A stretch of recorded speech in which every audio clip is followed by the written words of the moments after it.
comparación de las instituciones similares en el resto del mundo. ¿Por qué el IFE observa otras elecciones en diferentes países y ayuda a consolidar la democracia en los mismos? Si aquí en nuestra nación el IFE es parte del conflicto, es ahora juez. Porque mira, por una razón, hay dos cosas que hay que diferenciar. Una es la capacidad operativa del IFE para organizar elecciones y contar votos, y lo hacen muy bien, a pesar de que López Obrador haya inventado un fraude que nunca existió. El IFE lo hace también desde hace 20 años, que es un modelo en todo el mundo, y el IFE va, observa y capacita a muchos países del mundo. Es una realidad. Y en 2006 todos los observadores que vinieron a México dijeron: fue una elección legal. ¿Qué pasa cuando un personaje irresponsable como López Obrador sale a decir que hubo fraude sin demostrarlo, y a mentir, y a mentir, y a mentir? Pues que hace que una franja de sus seguidores le crean. Eso fue un daño terrible que le hizo a la democracia a López Obrador. Pero ahora los conflictos en los que está metido el IFE es en los temas de la regulación de la contienda. Una cosa es la parte operativa logística, y la otra es la regulación de las guerras, de las campañas negativas, de la distribución del financiamiento, de la intervención de funcionarios públicos. Esa es la parte que está ahorita en debate. Entonces, en casi todos los países del mundo, la autoridad electoral, o sea, los IFEs de otros países, instalan casillas y cuentan votos. En México, el IFE lo hace muy bien. Además, se le pide que distribuya spots, que evalúe spots, que castiga a partidos, a medios de comunicación, a las iglesias, a los empresarios, a los ciudadanos. Entonces, lo metes en un conflicto permanente. Uno de los errores de esta reforma es pensar que el IFE debe hacer que todo se porte en una fiesta. Es como si fuese una fiesta, invitas a 100 amigos y al final 3 se ponen borrachos. Y al final nosotros te culpamos de que tú eres la culpable de que haya 3 borrachos en tu fiesta. Y es lo mismo. Entonces se te pide que la próxima vez no solamente hagas la fiesta, pongas la música, sino además seas responsable de que no beban de más tus invitados. Entonces la pregunta es: tú debes ser responsable del hielo, de los rostros y la bebida, y además del comportamiento que hagan los invitados de esa bebida. Esa es una pregunta, porque al final se quiere que quien organiza la fiesta además esté responsabilizado no solamente de cómo se comportan dentro de la fiesta, sino cómo se comportan cuando llegan a sus casas. Entonces quieren que el IFE ya sobreregule la vida de todos para que todo se porte bien. Eso es un error conceptual que tiene al IFE desde 2006, cuando yo era presidente, y yo en el conflicto permanente. Si ustedes revisan lo que ha ocurrido en la prensa con el IFE, es conflictos y conflictos y conflictos, porque todo el mundo se queja frente al IFE, y una vez que el IFE da una resolución, los que no ganaron la resolución se quejan y acusan al IFE, y eso es un problema. Así es. ¿Qué imagen externa se está proyectando de la democracia en México? Yo creo que de la democracia, o del Estado mexicano de la democracia, pues yo creo que en 2006 hubo una preocupación externa, pero la lectura al final fue que prevalecieron las instituciones, y eso es lo que dice la gente. México estuvo en un problema delicado, como muchos países del mundo lo han estado, pero la sorteó bien y se hizo caso de la ley, se digirió el conflicto de manera institucional.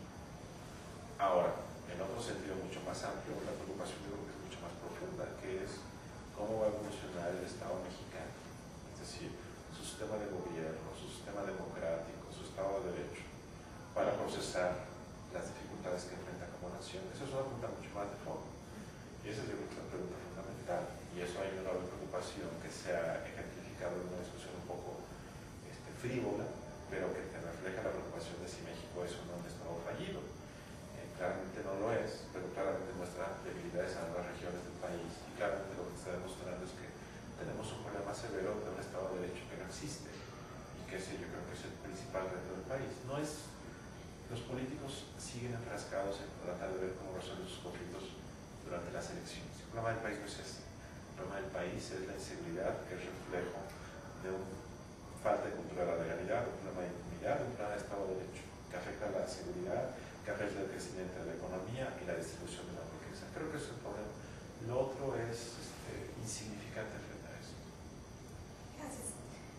¿Cómo pueden hacerse más equitativos los procesos electorales sin callar a quienes pueden pagar por expresarse? Si en una democracia no se vale callar a nadie, ¿por qué callar a los principales componentes de esta? ¿Cómo hacer más transparentes las designaciones de los funcionarios de nuestro órgano electoral?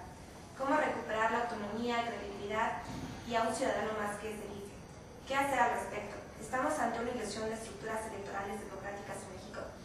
No, yo creo que lo que estamos viviendo es que los partidos quieren apropiarse de espacios de regulación, del IFE, del Tribunal Electoral, de los tribunales electorales, incluso la Suprema Corte. O sea, un gran problema que estamos viendo es que la partidocracia, es decir, el poder concentrado en los partidos y en el Congreso, sin controles externos, que era lo que era el presidencialismo. Y ahora se van a los partidos, lo que ellos tratan de manera natural es tratar de acotar controles externos, el IFE, los tribunales, la Suprema Corte. Es lo que estamos observando, es ese intento. Ahora ese intento se puede consolidar, sí, se puede moderar también. Yo espero que se modere, pero eso es lo que estamos observando. El gran problema del sistema político mexicano es que no hay manera de ejecutar sanciones sobre los partidos, por muchas razones. Por muchas razones. Una de ellas es por la prohibición a la elección legislativa, otra de ellas tiene que ver con cómo se financian, otra tiene que ver con la regulación de los partidos, hay muchas razones.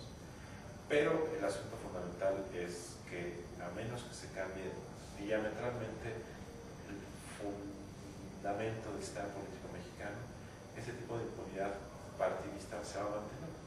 Y entonces los ciudadanos van a estar externamente observando cómo los partidos gobiernan, sin capacidad externa de premiar o castigar.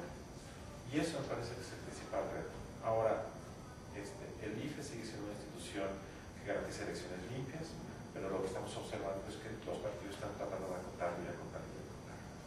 Por último, nos gustaría una opinión personal acerca de qué es necesario implementar en el modelo democrático mexicano actual, así como, no sé, una nueva generación de reformas, o qué le espera a los ciudadanos en las elecciones de este 5 de julio, y qué consejo nos puede dar a nosotros los jóvenes y a una parte de la juventud mexicana que está decepcionada de la clase política y de la sociedad. Yo creo que dos cosas. La primera es hacer uso de las tecnologías de la información para generar un nuevo tipo de participación. O sea, siempre el mensaje a los jóvenes es hay que participar. ¿Pero qué es participar? Es ir a votar. Pues sí hay que votar, pero eso es un paso. Pero ahora tienen ustedes un instrumento que es la tecnología de información, plataformas de comunidades virtuales que te permiten generar movilización descentralizada, pero de alto impacto. Entonces, ¿por qué no ustedes que les interesa la vida pública en México se dedican a decir, a ver, estos 18 millones de usuarios de Internet, la mayor parte de los cuales tienen menos de 25 años, ¿cómo los conectamos virtualmente para generar una demanda? En el fondo lo que se necesita es generar costos a los partidos para que hagan caso a las demandas ciudadanas. Si no hay costos, no hay cambio. Así funciona la lógica de los políticos. Cuando los políticos ven que hay un riesgo, que hay un problema, que hay votos en juego, actúan y responden. Como los jóvenes, a través de la información y de la tecnología, pueden generar costos a los partidos. Entonces, creo que ese es el reto fundamental, porque eso de ir a votar está bien, hay que hacerlo, pero no queda claro cuál es el mensaje de la sociedad. Y como las elecciones son cada 3 años, son mecanismos muy discontinuos. Entonces, yo lo que los invito es a que, a través de la tecnología, vean cómo focalizar a personajes de la vida pública, políticos, en particular al gobernador, al presidente, cómo exhibir sus incongruencias. Eso es muy importante. Aquí, en México, nadie paga costos de lo que dice o de lo que hace. ¿Por qué no los jóvenes adoptan a los políticos? Había hace muchos años un proyecto que se llamaba Adopta a un Diputado. ¿Por qué ustedes no generan una red nacional y no adoptan a un diputado? Escojan a 50 diputados, los presidentes de los partidos, los coordinadores de los partidos, los presidentes de las comisiones más importantes. 50 o 40. Denles un seguimiento en los próximos 3 años. Y cada vez que haya algo, distribuyan en Facebook, en High Five y en YouTube videos de lo que está diciendo y contrástenlo con un video de lo que dijo hace 3 años, hace 5 años. Dentro de 2 años que ese personaje quiera ser candidato a gobernador, exhíbanlo, denúncienlo. Les aseguro que cuando la tecnología lo permita hacer, ustedes lo van a empezar a generar costos. Eso es la única manera de romper el ciclo de impunidad que hay. Parte de ese equipo de interdependencia por acompañarnos esta